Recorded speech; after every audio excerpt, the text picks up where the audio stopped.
So, guys, the Attorney General of Lagos has come out to react to Dele Farotimi's case. It appears his name was mentioned somewhere in the book, and this time around, he has come out to react to that.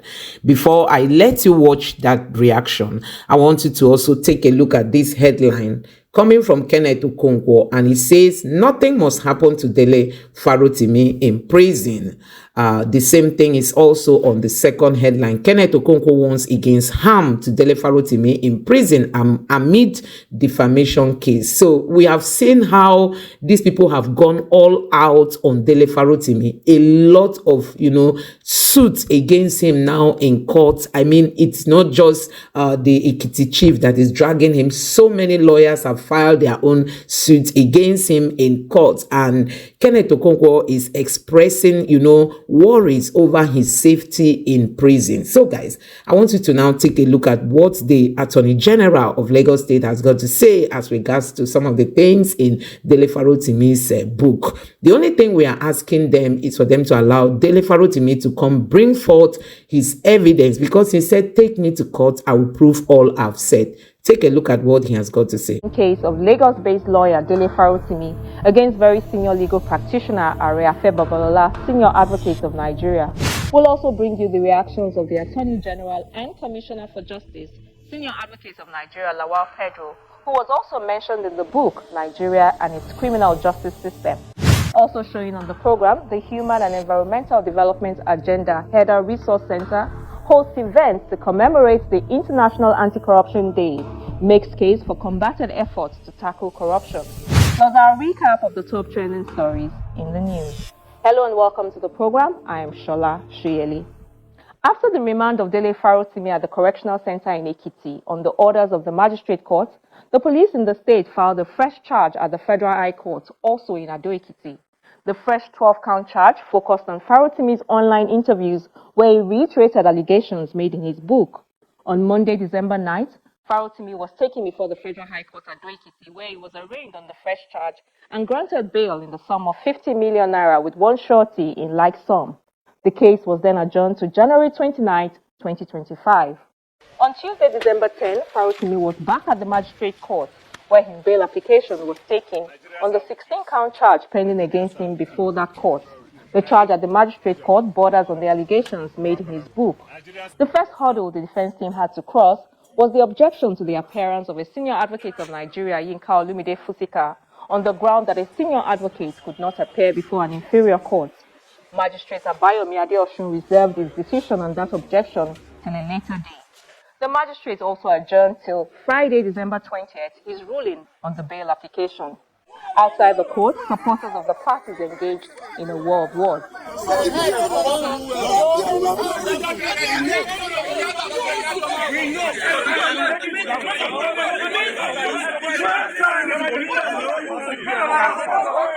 Now, there has since been a series of lawsuits on the matter. The managing partner at Afe Babalola's law firm, senior advocate of Nigeria, Kehinde Ogunmiju, filed a civil suit on behalf of the firm against Farotimi for the alleged defamatory statements in his book. Similar suits were also filed by other partners of the firm, senior advocate of Nigeria, Adebayo Adenipekun in Oyo State, senior advocate of Nigeria, Oludaramola in Ogun State, and Ola Faro in Rivers State. On Wednesday, December 11th, Justice Peter Kekemeke in the suit filed at the High Court of the FCC granted an order of interim injunction restraining Farotimi from further publishing, selling, or circulating his book. The judge also temporarily restrained agents, publishers, and distributors from further publishing or selling the physical, hard, digital, or soft copies of the book by any means, including on social media. The judge also ordered law enforcement agencies to seize copies of the book wherever it may be found. A somewhat similar order was also made in the High Court of Oyo State. Law Weekly learned that similar suits will also be filed in Lagos and Osun states.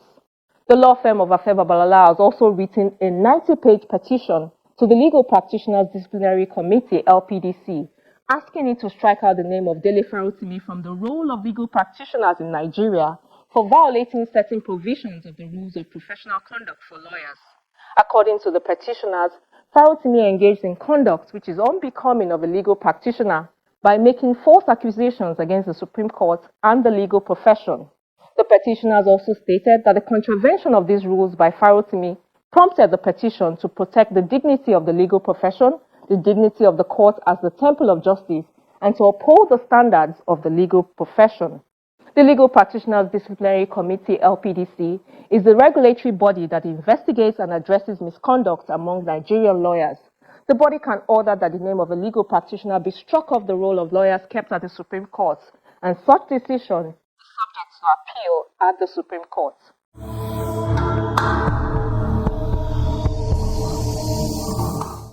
In Lagos, the Attorney General Lawal Pedro held a press conference to speak about some new legislations in the state. I used the opportunity of the press conference to ask him to explain his role in the case of Dele Farotimi and Are Afe Babalola. Farotimi, in his book, had dedicated a whole chapter to talk about the role of Lawal Pedro.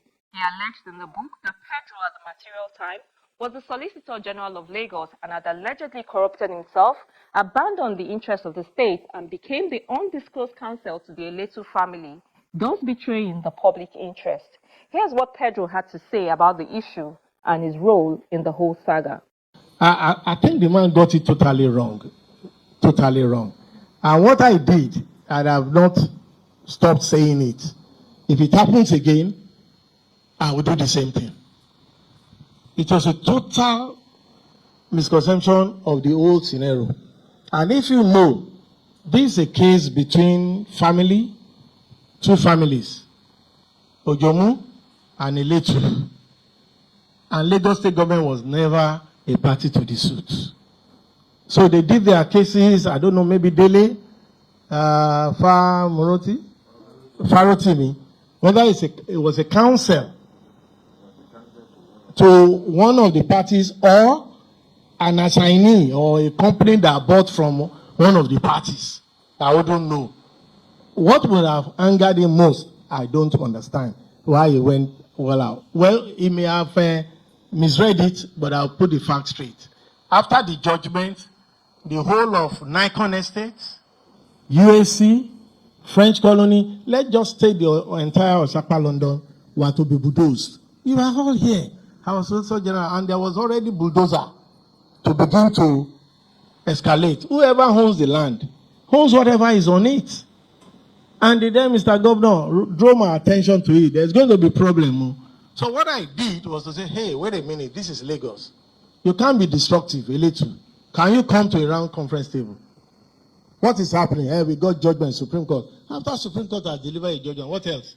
Unless you go to your appeal to God. So I said, well, and I told the family there, what you had is judgment on land, not on the structures that you want to begin to demolish. I'm also aware of the law that whoever owns the land owns what's on it. And because the case was in court for how many years? More than that, from High Court to Court of Appeal to Supreme Court. And while the case was ongoing, there were lots of transactions going on the land. Lagos State government issued CFOs on part of the land. Lagos State government granted consent to people, granted building approval to people on the land. And this is the same property to be demolished, just because courtesy of a Supreme Court judgment. And I said no.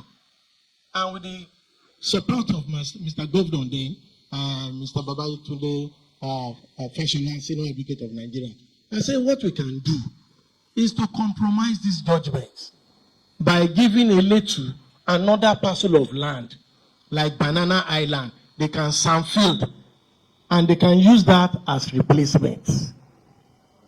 And that is what they are enjoying today. That's exactly what really happened. That I did then. But of course, while the family agreed, what they did not do is to disclose to their counsel, Chief Afe Babalola, that they've reached an agreement with Lagos State government. And I think Chief Afe Babalola felt really offended. How can they settle? What has happened? And there's nothing to hide. It's all in the media then.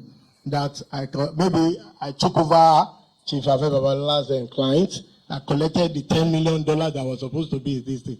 And so when that one went out, I went to Ado Ekiti. I said, Chief Afe, what's all this one? He said, I know, this and these are what we are doing.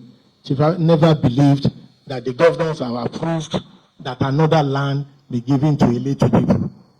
So when people now begin to talk, say, maybe he used lawyers, because different lawyers came into the transaction with the elite people.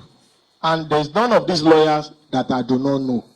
So they now thought maybe I'm the one that called this lawyer in to change my father, Chief Afe Babalola, which was not the thing. So that's why I said, and I said, if the same thing repeats itself today, I will do the same thing, because we can't be destructive. If what you have won in the Supreme Court is parcel of land, is about maybe 280 or something acres. And truly, the first judgment came, he referred to 10 hectares or 10 acres. And they went back to the Supreme Court. Supreme Court saw the omission and corrected the statement, accidental slip, which we know of, and that was corrected. So that's why I was wondering, mine is a minor out of it. So I just look at my colleague. For him, the way he went, maybe he was totally annoyed. And to me, with due respect to him, he went overboard. Unless he has that evidence to show that all the names he put there were actually compromised. Even when they got to Lagos High Court here, they were trying to do enforcement. A judge signed writ of possession, enforcement for 10 hectares. And that was when I came in to say you can't demolish. So I think the petition Justice Phillips, petition Justice Atilade, over this same judgment. But what we have done in Lagos is to save the whole of Upper London. And that's why it's standing today. If the government of Lagos State, who was never a party to the suit, had not come to rescue, if anybody decides to demolish all those properties there, they will be gone. Nobody will say anything. It's enforcement of judgment of the courts. So that is it. So to me, I look at him, I keep my cool. For now. For now. So guys, you have seen it for yourself. These are the things that Dele is going through now. A lot of suits against him in courts. They are just waiting for him to come out from this one, and this person will be dragging him. I mean, a lot of people, and some of them are yet to file their own suits against him because he opened up. So guys, it's very, very difficult and a bit, I say a bit fearful to fight corruption in Nigeria, because corruption will definitely fight back, and it fights back in a way that it will want to make you regret ever trying to fight corruption. That means we are always going to see corruption, not reducing in this country. So guys, instead of people to say, okay, Dele Farotimi have said this, come to court and prove yourself. Guess what they are doing? They are just busy filing court cases against him. This person files this, so that they will just confuse him and make him to, feel that he can no longer defend what he said. But I think they would have just allowed Dele to bring forth his evidence. He said he has evidence. That's still what we are saying. He's saying he has evidence to everything he penned down in his book. They should allow him to put forward his evidence. And then if they feel their evidence is not evidence enough, they can then go to any extent they want. So guys, you can see why fighting corruption in this country is very dangerous. It's dangerous because your own safety is not guaranteed. That's why the whistleblower methodology they brought up couldn't work, because people were afraid for their lives. They know that they are not committing into people with credibility. People were scared, and it goes a long way to tell us how long it's going to take to get Nigeria fixed, because there is no confidence in the people, no confidence. You can't trust the institutions, you can't trust the leaders of these institutions. Anything can go wrong, and they will deny you in the middle of the road and all that. So guys, you have seen it for yourself.